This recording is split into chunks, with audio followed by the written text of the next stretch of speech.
As plantas carnívoras são plantas espetaculares, muito diferentes das outras, porque na realidade elas utilizam da captura, em geral, de insetos para compor parte dos seus requerimentos nutricionais. São plantas que se distribuem em vários hábitats ou ecossistemas ao redor do globo.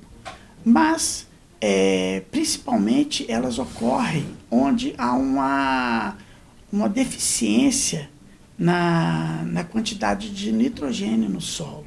E no caso do Brasil, esses ambientes, em geral, são as turfeiras, né? São essas áreas, são em geral nascentes, onde você tem esse solo turfoso, em geral de cor negra, e que tem muito pouco nitrogênio.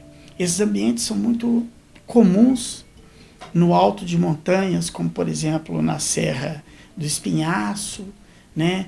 Também lá no norte do Brasil, também na vegetação de canga, de carajá, há espécies.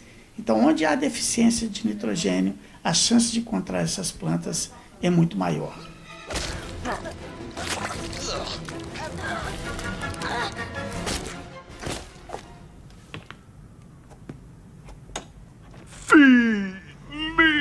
Muitas pessoas pensam que as plantas carnívoras podem comer seres humanos, muitas pessoas pensam que as plantas carnívoras são venenosas, né?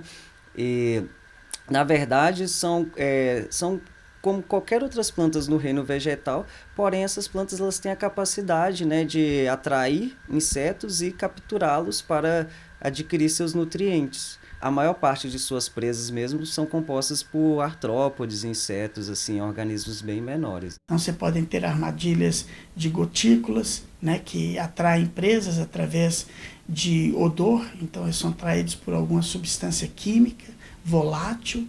Outras atraem também até pela cor também, pelo formato. Mas há inúmeras formas diferentes dessas plantas e, em geral, são muito peculiares. Elas participam no controle biológico de inúmeros organismos, de diversos táxons, né? Elas competem pelo alimento com outros organismos, né? Existem vários relatos de aranhas que produzem suas teias próximas às plantas carnívoras para se beneficiar dessa atração que elas têm por insetos. Então elas ocupam outro papel na cadeia trófica, além de produtoras. É totalmente possível cultivar plantas carnívoras dentro de casa. Não tem nenhuma espécie que se tem conhecimento que não é recomendável se cultivar em casa.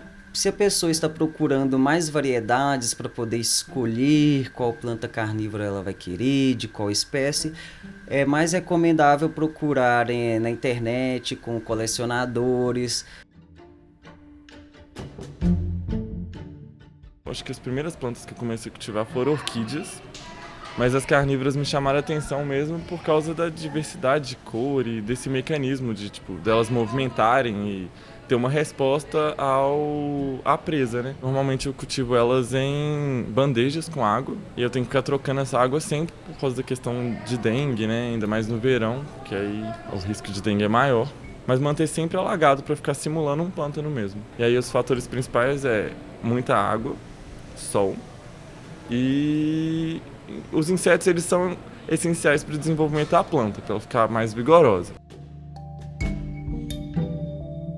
A importância das espécies de plantas carnívoras, ela vai muito além da sua arquitetura. Muitas espécies são utilizadas na fabricação de medicamentos. Então elas têm muitas substâncias importantes na fabricação de fitoterápicos, por exemplo, inclusive até de medicamentos para tosse ao redor do mundo.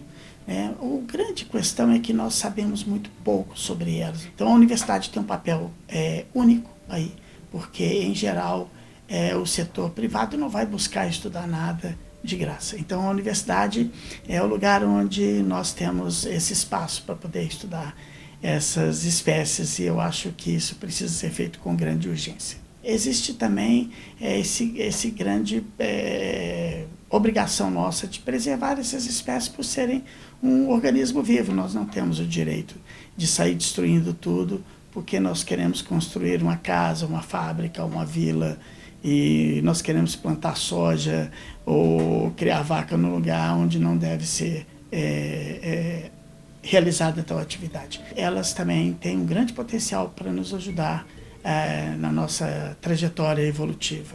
Mas só vai existir trajetória evolutiva se preservarmos os nossos ecossistemas, os nossos brejos, os nossos cerrados e campos.